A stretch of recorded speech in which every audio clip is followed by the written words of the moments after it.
Naghahanda ng umuwi sa Pilipinas si Vice President Sara Duterte mula sa The Hague, Netherlands. Ayon sa bise, tapos na ang mga kailangan niyang asikasuhin doon, kaugnay sa pagkakapit ng kanyang amang dating Pangulong Rodrigo Duterte sa ICC.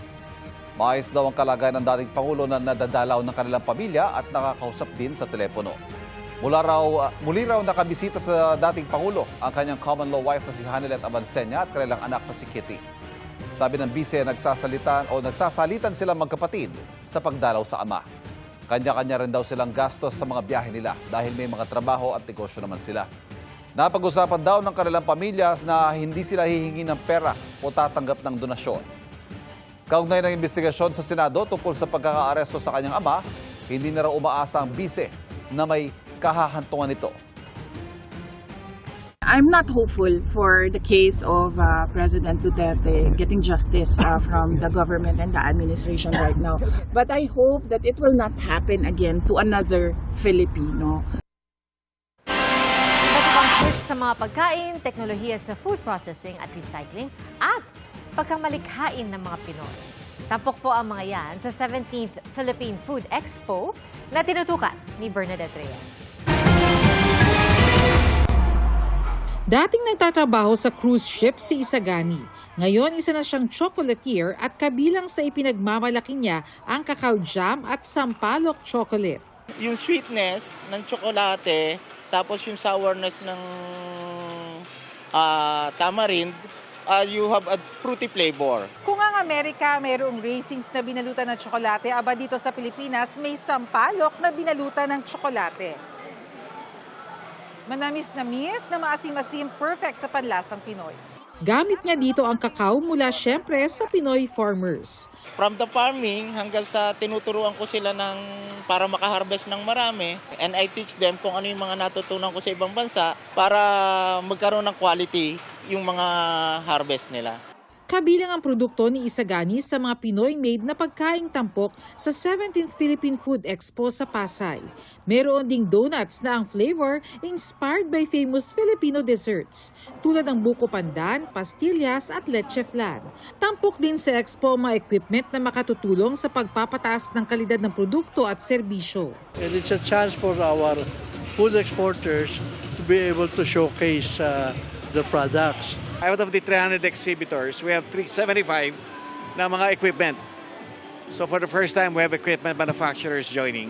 Ang makinang ito kaya raw gawing lupa ang leftover. Kung ilalagay mo siya sa machine, meron ka ng sarili mong compost machine doon mismo sa iyong kitchen. Para sa GMA Integrated News, Bernadette Reyes, nakatutok 24 oras. Hindi maiwasan ang pagpapawis lalo ngayong tag-init. Kaya binahagi ng ilang Pilipino ang kanilang diskarte para manatiling fresh at iwas hulas. Nakatutok si Dano Tingkongko.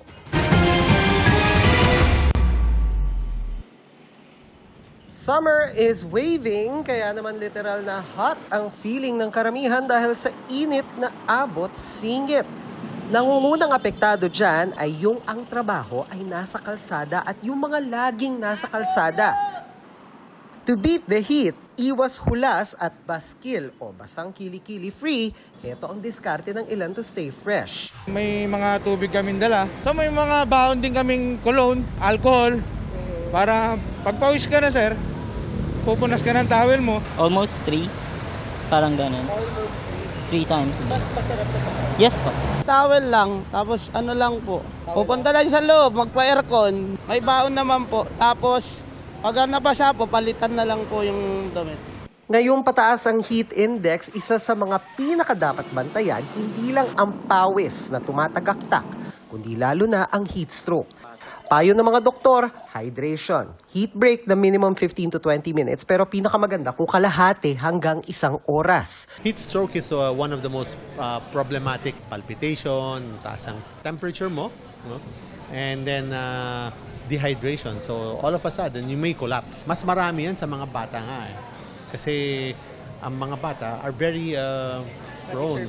Ang body surface area mas madaling maapektuhan. Gayon din ang pagsuot ng mga damit na gawa sa light materials tulad ng cotton o linen. Kailangan din daw ingatan kahit sa mainit na panahon ang waterborne diseases tulad ng dengue at invasive pneumonia. Para sa mga bata at senior citizen, kailangan stay indoors as much as possible, lalo't iba ang surface area, immune system at thermal regulation ng mga senior at mga bata. Stay indoors kasi nga talagang at this point no, ang mga thermal regulation ng mga matatanda masyadong affected yan. Manipis ang balat, proper long sleeves at saka mga jogging pants na yan na that could breathe in as well. Para sa GMA Integrated News, Dano Tingkung ko nakatutok, 24 oras. Arestado sa Rodriguez Rizal ang lalaking pinatay ang mismong kaibigan nang dahil sa umano'y onsehan sa droga. Ayon sa pulisya, nangyari ang pananaksak sa Dasmariñas, Cavite, saka ito nagtago sa Masbate nang ilabas ang kanyang warrant noong 2019. Lumipat ng pinagtaguan ng suspect sa kabundukan ng Rodriguez Rizal sa pag-aakalang hindi ito papasukin ng otoridad. Nakakulong siya ngayon sa custodial facility ng Rodriguez Police at tumangging magsalita sa mga paratang sa kanya. Sa patuloy na pagtaas ng presyo ng mga bilihin at bayarin, mga kapuso, kasya pa ba ang kinikita nyo sa isang araw? Apela po ng isang grupo sa Pangulo, gawin ng certified as urgent ang panukalang batas para sa 200 pisong taas sahod. Ang tugon ng palasyo sa pagtutok ni Bernadette Reyes. Sa pagkain pa lang, pamasahe at perang ipinapadala sa pamilya, ubos na ang sahod ni Joanne na minimum wage earner. Kaya paano pa raw siya makakaipon? Parang wala na din po kasi siyempre may mga family din po kami binibigyan namin. Kuryente, tubig. Si Raymond madalas kapusin dahil sa dami ng mga gastusin at nagtataas ang presyo ng bilihin. Minsan po na-sure talaga. Lalo na po pag siyempre po may sariling expenses din po ako. 608 hanggang 645 pesos ang minimum wage sa Metro Manila, alinsunod sa huling wage order na ipinatupad noong July 2024. Nasundan ito ng wage increases ng iba pang Regional Wage Board. Pinakahuli sa Bicol ang bagong minimum wage na 435 pesos, epektibo ngayong araw at ipatutupad by tranches. Base sa latest wage order ng Regional Tripartite Wages and Productivity Board, naglalaro sa 608 hanggang 645 pesos ang minimum wage dito sa Metro Manila. Simula sa darating na Mayo, maaari nang magsimula ang panibagong minimum wage determination cycle sa NCR. Ayon sa Department of Labor and Employment, magkakaroon din daw ng wage review na malapit sa anniversary date kung kailan huling nagpatupad ng wage increase sa isang lugar. Kung titingnan natin ang mga nakalipas na panahon, lagi namang nagkakaroon ng adjustment. Sa loob ng isang taon, kailangan lamang talaga isang wage adjustment. No? Para nang sa ganon, magkaroon din ng predictability at matulungan din ng mga negosyo na makapagplano rin doon sa mga adjustments. Pero nakukulangan dyan ang Trade Union Congress of the Philippines o TUCP. Hirit nila kay Pangulong Marcos is-certify as urgent ang panukalang batas para sa 200 pesos na wage hike. Lalo't nagmahal ang pamasahe sa LRT1 at may mga petisyon pang dagdag pamasahe sa jeepney at city at provincial bus na dedesisyonan daw ng LTFRB ngayong buwan. Sabi ng palasyo, ngayon po ay pending po, kung di ako nagkakamali, sa Kongreso. So hintayin na lamang po natin kung meron po silang magiging resulta sa kanilang gagawin pong legislation. Mas pinatututukan daw ng Pangulo ang pag-review ng mga wage board.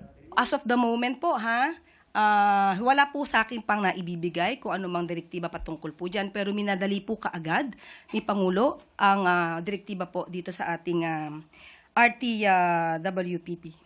Sagot ng DOLE, mahalagang ibalanse ang kapakanan ng mga negosyo at mga manggagawa.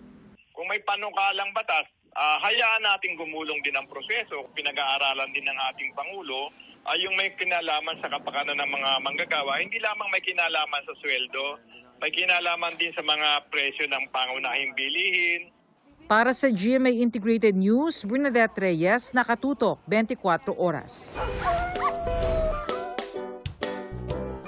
Ngayong tag-init, ramdam din ng mga hayop ang nakakahapong panahon. Ang tips ng veterinaryo para iwas heat stroke ang mga alagang hayop sa Usapang Pets ni Nico Wahe. Ready for summer na ang mga toy poodle na to. Ang makapal nilang fur, bye-bye muna para iwas heat stroke. Maging ang 7 golden retriever na ito, bawas muna ang playtime. Sa hapon na lang po sila nagpe-playtime. 24/7 nakabukas ang aircon sa lugar kung saan naroon ang mga aso. Isang beses sa isang linggo rin paliguan ng mga aso. Sinisiguro rin na laging may malinis na inumin ng mga aso. Yung hingal na sila, lumalabas na po yung dila, ayun po. Pinapasok ko na po sila. Tapos pinapainom muna ng tubig bago ipasok. Ngayong mainit ang panahon, hindi lang naman tayong mga tao ang nahihirapang magpalamig. Yung mga aso rin na gaya nitong mga golden retriever. Up na. Ito si Tokyo at katabi niya naman ay si Paris. Yung mga golden retriever na gaya nito, medyo makakapal yung kanilang mga balahibo. Dahilan para madali silang mag-overheat kapag ganitong tag-init. Kaya sa mga gaya nitong mga golden retriever, kailangan yung kapaligiran nila ay medyo malamig at maaliwalas at dapat palaging may tubig. Pag makapal, mahirap mag-dissipate yung init. Mahirap lumabas sa katawan nila yung init. So para silang naka-jacket. Hindi rin daw kasi nagpapawis sa mga aso gaya ng tao. Sa kanila is dun sila sa ilong, sa part ng ilong. Ayun, nagpapawis. Nailalabas nila yung init ng katawan through panting, nag-urinate din sila, umiihi sila. Ayun, para lumabas yung init ng katawan. Kung walang aircon sa bahay, may paraan din para masigurong hindi may initan ng mga pet. Pwede tayo maglagay ng mga electric fan. Yung diskarte ng iba is naglalagay sila ng mga ice dun sa paligid, tapos sinasabayan nila ng fan. Maigi na bantayan ng mga pet ngayong tag-init dahil baka nakararanas na pala ng heat stroke ay hindi pa natin alam. Mapapansin natin, hingal na hingal yung aso. Pangalawa is yung nagkakaroon sila ng changes doon sa lips nila or doon sa gums nila. Makikita mo from pink nagiging red or purple. Severe cases pwedeng mag-manifest ng neurologic signs. So ibig sabihin nagkakaroon ng seizure, may mga involuntary twitching. Kung sakali man daw na heat stroke ay huwag bubuhusan ng malamig na tubig ang mga pet. Tap water lang daw ay sapat na at saka tutukan ng electric fan.